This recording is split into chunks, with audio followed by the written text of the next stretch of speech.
குஜராத்தில் அனுமதியின்றி மருந்து விற்பனை செய்து வந்த மருந்தகத்திற்கு அதிகாரிகள் சீல் வைத்தனர்.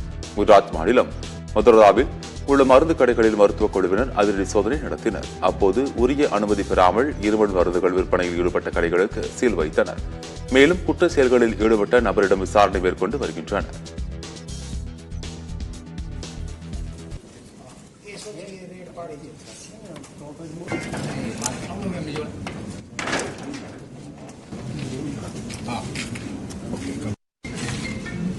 ಇಲ್ಲ ಅಮ್ಮ ಏನು ಬರ್ತದೆ.